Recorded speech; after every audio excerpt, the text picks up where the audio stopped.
अस्सलाम वालेकुम जॉनम्स, कैसी तबीयत है? ठीक ठाक। ये वीडियो खास करके उन नौजवानों के लिए, उन फैमिलीज के लिए हैं जो कराची से दूर पिकनिक मनाने के लिए जाते हैं, खास करके फार्म हाउसेज में, नाइट स्टेज में। कल रात को, आज हम सदका दे रहे हैं, कल रात को जो वाकया हुआ है, आज अगर मैं आपके सामने जिंदा हूं तो ये किसी मिरेकल से कम नहीं है। या आज जो मेरे साथ, जो हमारे ऑफिस के स्टाफ के, मेरे जो बिजनेस पार्टनर हैं, हमारे तकरीबन 20-25 एम्प्लॉइज जो हमारे साथ गए हैं, अगर आज हम जिंदा हैं तो ये अल्लाह की तरफ से कोई मिरेकल है और कुछ नहीं। कराची में अक्सर जब गर्मी आती है या ईद उल फितर और ईद उल अजहा के बाद हम पिकनिक प्लान करते हैं, और हमने भी पिकनिक प्लान किया गडाप टाउन में। और गडाप टाउन में जब 30 मिनट आप अंदर जाते हैं तो यहाँ अल जन्नत विलेज के नाम से एक वो है कि उसके अंदर मल्टीपल फार्म हाउसेज हैं। उसके अंदर जो है शयान रिजॉर्ट 2 के नाम से अपने एक फार्म हाउस बुक किया, और काफी एक्सपेंसिव था, 48,000, लगभग 50,000 रुपए हमसे लिए। और हमने सोचा था हम क्रिकेट खेलेंगे, हमने बारबेक्यू, खाना पीना, बिरयानी वगैरह सब कैटरिंग ऑर्डर कर ली थी, पूरी टीम तैयार थी फ्राइडे के बाद कि यार खुशी से जाके हम थोड़ा सा एंजॉय कर लेंगे, थोड़ा सा रिलैक्स कर लेंगे। मेरे साथ जो बिजनेस पार्टनर है उसका अपना गार्ड है पर्सनल, वो अपने गार्ड को भी साथ लेकर गया। अच्छा, मेरे पास भी लाइसेंस्ड असला है, लेकिन फॉर सम रीजन मैंने कहा जब एक गार्ड है तो इसकी जरूरत नहीं है, तो हम चले गए। हम वहां तकरीबन पहुंचे हैं रात के 8 बजे, 8, साढ़े 8 बजे हम सारे उधर पहुंचे हैं। जैसे ही मैं दरवाजे पे पहुंचा हूं, मुझसे पहले 3 गाड़ियां हमारी जा चुकी थी, मैं उसके बाद आया। बीच रास्ते में जो है, मतलब हमारे साथ जो मेरे बिजनेस पार्टनर थी, उनकी अहलिया, उनकी जो वाइफ है वो भी साथ थी, क्योंकि उसको घर पे अकेले छोड़ नहीं सकते थे, she was pregnant as well. तो उन्होंने कहा इनको भी साथ लेके जाते हैं। बाकी पूरा ऑफिस का स्टाफ था जो कंपनी के एम्प्लॉइज होते हैं। हम उधर जैसे ही गए तो मेरे जाने से पहले वहां का जो फार्म हाउस की जो मैनेजमेंट थी, उसमें जो लड़के होते हैं, चौकीदार होते हैं, उन्होंने कहा अब ये खातून को जो है ना ये वापस भेजो। मतलब आप इसको, जो 2 घंटे का फासला, तकरीबन 1.5 घंटे का फासला हम डिफेंस से गडाप टाउन जो हमने तय की है, तो जो वो खातून है उसको वापस लेके जाए। हमने कहा ये जो खातून है, मेरे बिजनेस पार्टनर का जो भाई था उसने कहा ये मेरी बहन है, she is my sister in law, ये इनकी वाइफ है, आप कहें तो हम निकाह खत आपको दिखा सकते हैं। कह रहा नहीं हमें कुछ नहीं देखना, हमें ये नहीं समझ में आ रहा। आप बहुत ही बदतमीजी लहजे में उन्होंने कहा आप इसको वापस भेजो। तो इस दौरान थोड़ी तल्ख कलामी हुई, तो मेरे बिजनेस पार्टनर ने समझाने की कोशिश की कि यार हम इधर 4 मरतबा आ चुके हैं, this is probably the 5th time, और मेरी वाइफ है, शी इज प्रेग्नेंट, मैं इसको घर पे अकेले नहीं छोड़ सकता था, ये मेरा सारा ऑफिस का स्टाफ है, आप बात समझ क्यों नहीं रहे? उनका जो लहजा इंतहाई मुतकबराना, इंतहाई, मतलब क्योंकि तकरीबन सारे पढ़े लिखे नहीं थे और सब सिंधी थे, और इनमें कुछ सिंधी बलूच थे। तो इस दौरान जो है, जो गलती हुई है, जो हमारी साइड पे ही हुई है हमारे गार्ड से, तो उन्होंने गार्ड को धक्का दिया। अब गार्ड भी जो है वो पठान था हमारा, उसका खून गर्म हुआ, उसने जाके हाथ उठा लिया, उसने एक के साथ आया, वो दूसरा आया, वो दूसरे के साथ लड़ा, दूसरे के बाद तीसरे के साथ, ये आपस में गुत्तम गुत्ता हो गए। इसको छुड़वाने में जब मेरा बिजनेस पार्टनर लगा, इस दौरान वो चारों बंदे जो फार्म हाउस की मैनेजमेंट थी, जो सिंधी बंदे थे, कोई चौकीदार था, कोई गार्ड था, वल्लाहु आलम, वो लोग बाहर निकले और उन्होंने कॉल की। अब ये जो अल जन्नत विलेज है, इसके अंदर मल्टीपल फार्म हाउसेज हैं, हर फार्म हाउस में 4-5 सिंधी बैठे हैं। एक तकरीबन 150 प्लस का मजबा असला समेत गन्स, रिवॉल्वर्स, राइफल्स लेके आया, और हर एक की जुबान पे एक ही बात थी, पठान को निकालो, हम इसका खून करेंगे, हम इसको छोड़ेंगे। मैंने, ऑफिस के स्टाफ ने, मेरे बिजनेस पार्टनर ने, हम इनके पांव नहीं पड़े, हमने इनके माथे चूमे, इनको गले लगाया, इनको कहा हम आपसे माजरत मांगते हैं, इस लड़के से गलती हुई, इसको हाथ नहीं उठाना चाहिए, हाँ आप अपने बड़ों को लेकर आओ, हम उसको सामने लेकर आएंगे, वो माफी भी मांगेगा, आप चाहो 2 थप्पड़ आप मार दो ताकि आपका कलेजा ठंडा हो जाए। लेकिन वो बज़िद इस पे थे कि हम कुछ नहीं सुनना चाहते, आप इसको लेकर आओ इधर। उस वक्त ना वहां कोई सर्वेलेंस कैमरी थी, अंधेरा था, हम इस सोच से आए थे कि हम एक फार्म हाउस में एक पिकनिक मनाएंगे, हम एंजॉय करेंगे। खुदा की कसम, जो कच्चे के डाकू थे आप उनको भूल जाओगे, जो वहां हालत थी कि आम चौकीदार के पास जो मैंने गन्स और असला देखा है, जिसमें से एक बंदे ने बाकायदा रिवॉल्वर लोड किया है और सीने पे रखा है मेरे पार्टनर पे कि इसको बाहर निकालो वरना मैं तुम्हें गोली मारूंगा। मेहमान नवाजी, मेहमानों का तकद्दुस, किसी चीज का लिहाज नहीं रखा गया और सब ने कलमा पढ़ लिया। 15 पे कॉल कर रहे थे तो 15 की तरफ से ये मैसेजेस आ रहे थे कि भाई हमारी गाड़ी खराब हो गई, हमारी गाड़ी खराब है, हम पहुंचने वाले हैं। इन सब चीजों को 1 घंटा लग गया। 1 घंटे के दौरान ये चलाने लगे फार्म हाउस की दीवारें के इसको निकालो। हमने कहा वो हमारी लेडीज हैं, हमारे बच्चे हैं, खुदा के लिए आप चादर चार दीवारी का तो ख्याल रखो। आप वो हम ले आएंगे, लेकिन अगर हम ले आए, आप में से हर बंदे ने उस पर हाथ पे उठाया, खुदा की कसम वो नौजवान मर जाएगा, उसका कत्ल आप लोगों। आप अगर मुसलमान हो, आप थोड़ी सी तो अकल का इस्तेमाल करो। यकीन जाने मैंने वीडियोस देखी है मरी में क्या होता है। अगर मैं इसकी रिकॉर्डिंग हम कर लेते, हम सोशल मीडिया पे डाल दें, मैं कहता हूं आप लोगों को यकीन भी नहीं आएगा कि कराची की विसिनिटी से सिर्फ 40 किलोमीटर के फासले पर जंगल का कानून है, जहां कुछ नहीं है पता।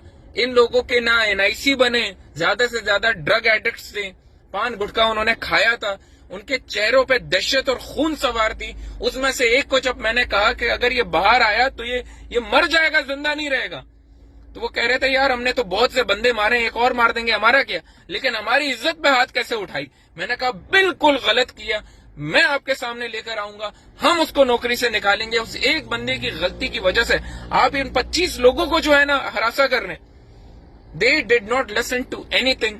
1 घंटा हमारे गले सूख गए, उसके बाद जाके किसी तरीके से हम फार्म हाउस के अंदर गए, उनको हमने हाथ जोड़े कि आप पैसे ले लो, आप कुछ भी कर लो, आप खुदा के लिए अपना तारुफ करवाया, सब कुछ करवाया कि आप किसी तरीके से आप ठंडे हो जाओ।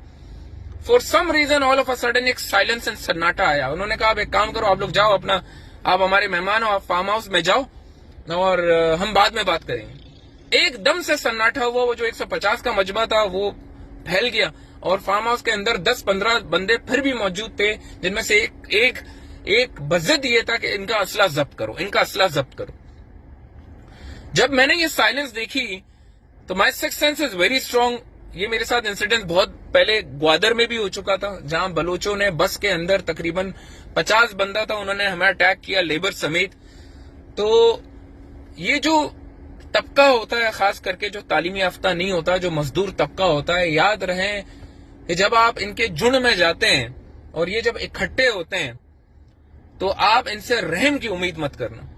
लेकिन ये सब कुछ होने के बावजूद भी मेरा वास्ता बलोचों से भी पड़ा है, मेरा वास्ता इस बार सिंधियों से भी पड़ा है। मैं सिंधियों को एक मामले में इतना सब कुछ हो जाने के बाद भी एक चीज पर सलूट पेश करता हूं कि इन्होंने न चादर चार दीवारी को पलांगा, वो आखिर तक उस कमरे में नहीं गई जिस कमरे में मेरी भाभी थी, उन्होंने इस चीज का ख्याल रखा। फिर दूसरा, उन्होंने किसी और पे हाथ नहीं उठाया। वो कह रहे थे उस पठान को निकालो, उसको हमने छोड़ना नहीं, उसको हमने कत्ल करना है, उसको छोड़ना नहीं। हालांकि ग्वादर में जब मेरे साथ हुआ था, मैं खुद बलूच हूं, बलूचिस्तान से मेरा ताल्लुक है, उन्होंने मेरे एक लेबर के गलती पर उनमें से 50 के 50 बंदे में से हर एक ने आके मुझ पे हाथ उठाया था, मेरी कमीज फाड़ी थी। और जब मैंने कहा था कि आप बलोच तो मेहमान को रहमत समझते हैं, उन्होंने कहा बलोच की मैं, मेहमान की मैं। तो सिंधी और बलोच के मुकाबले में आज मेरे ऊपर सिंधियों ने तशद्दुद हमारे पूरे टीम के ऊपर करने की कोशिश की, हरासा किया, सब कुछ किया। लेकिन एक चीज की दाद देता हूं कि इन्होंने चादर और चार दीवारी को पामाल नहीं किया और उन्होंने हम में से किसी इंसान को धक्के और हल्के से हाथ पड़े, लेकिन किसी को जख्मी नहीं किया, किसी को नुकसान नहीं पहुंचाया, जहनी टॉर्चर के अलावा। इस दौरान मेरा किसी तरीके से जो हमारे कॉन्टैक्ट्स थे वो चले, हमने IG साहब के थ्रू DIG को कॉल करवाया, DIG ने SHO को कॉल करवाया। कुछ जो दोस्त होते हैं ना जो मुसीबत में काम करते हैं, वो मुसीबत में जो लोग थे वो एक्टिवेट हुए। जहां गवर्नर साहब हमारे काम नहीं आए, गवर्नर टिसोरी साहब, if you are hearing it, since you are very close friend, वहां चंद ऐसे लोग जिनका एहसान मैं जिंदगी भर नहीं भूल सकता, जो भी कॉन्टैक्ट्स थे, उनमें एक MNA साहब थे, नवाब अली वसान साहब, उनका मैं बहुत शुक्रगुजार हूं। और एक और बहुत करीबी दोस्त हैं जिनका मैं जितना भी जिंदगी भर एहसान अदा करूं कम है, जो एक पुलिस में हैं, बाकायदा अफसर हैं। उनका नाम मैं नहीं शेयर कर सकता, लेकिन मैं आपको सिर्फ इतना सा कह दूं कि खुदा के लिए आप ऐसी जगहों पे जाएं, क्योंकि बाद में पुलिस की मोबाइल आई है कि क्योंकि बाद में हमें ये पता चला कि इन्होंने ये प्लानिंग की थी कि जब हम दोबारा पिकनिक में मशगूल हो जाएंगे तो वो उस गार्ड को निकालेंगे और फिर जाके उसको मारेंगे और उसका सर फाड़ेंगे। ये हमें तब पता चला जब पुलिस की प्रोटेक्शन में हमारी 4 गाड़ियां वहां से निकली हैं, तो हर 10 बिल्डिंग के फासले पे 15-15 लोगों की फील्डिंग खड़ी थी, उनके हाथ में डंडे थे और वो गाड़ियों को टॉर्च मार रहे थे। उस जगह से किस हालत में हम लोग निकले हम आपको बता नहीं सकते। 40 मिनट तक पुलिस के प्रोटोकॉल में हम गडाप टाउन से निकलकर हाईवे पे गए और हाईवे पे पर 100 की स्पीड से हम निकल के वापस डिफेंस आए। और इस दिन मुझे ये सबक समझ में आया कि पाकिस्तानियों, कानून अब पाकिस्तान में सिर्फ और सिर्फ शहर के अंदर है। जो भी करना है, पिकनिक मनाना है, कहीं जाना है, खुदा के लिए शहर के अंदर जाओ। अगर इन जंगलात में चले जाओगे जिसके अंदर पहले हम जाया करते थे, पहले मुसलमान को मुसलमान समझा जाता था, पाकिस्तानी को पाकिस्तानी समझा जाता था, लेकिन हम तो सुनते थे मरी में मेहमानों के साथ ये करते हैं। आज तो 50,000 जिस फार्म हाउस का भरा है, उस फार्म हाउस की मैनेजमेंट ने जो हमारे साथ किया है, जो टॉर्चर और मेंटल टॉर्चर हमारे साथ और हमारे ऑफिस के कुलीग्स और स्टाफ के साथ हुआ है, हम शायद जिंदगी में नहीं कर पाएंगे। अगर वक्त पर हम अपने कॉन्टेक्ट इस्तेमाल करके पुलिस को ना बुलाते तो शायद आज हम अपने गार्ड्स की फातिया ख्वानी पढ़ रहे होते हैं, क्योंकि इनमें से किसी एक की भी एनआईसी नहीं बनी। इनके लिए कत्ल करना कोई मसला नहीं है, कत्ल करके लड़खाना और शक्कर भाग जाते हैं, पर आप उनको ढूंढते रहो। तो लिहाजा जो भी कराची वाला या सुनने वाला है, आपसे गुजारिश है कि फार्म हाउसेज में नाइट स्टेज मत करो। हमारे पास गार्ड था, पिस्टल्स थे, सब कुछ थे, लेकिन गन आपकी हिफाजत नहीं कर सकती जब 150-200 का मजबा आपको अटैक करने आएगा। और अगर इस दौरान हम अपने गन निकालते तो शायद इससे ज्यादा बुरा होता। हम सब ने बड़ी ही इंटेलेक्चुअली इसको डील किया, हमने टेम्पर को डिफ्यूज किया और टाइम गेन करके पुलिस को मंगवाया, और उस दौरान खाना पीना सब छोड़कर अपनी जानों को बचा के हम वहां से निकले। बस ये कहता हूं, अल्लाह ताला इस मुल्क की हिफाजत करे। अब अपनी जानों की हिफाजत करें। कुछ भी करना चाहते हैं, करीबी इलाके में जाएं, घूमें फिरें। इन जंगलात में, घारों में, बलूचिस्तान में, इंटीरियर सिंध में, ये गडाप टाउन में, ऐसे इलाकों में ना जाएं और किसी भी तरीके से जो है ना अपने आप को नुकसान ना पहुंचाएं।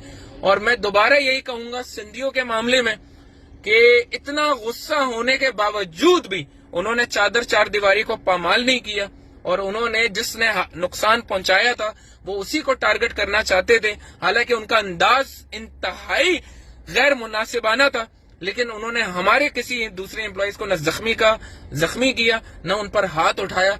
तो मैं यही कह सकता हूं, अपनी जानों की हिफाजत करें और कोई भी गलती ना करें।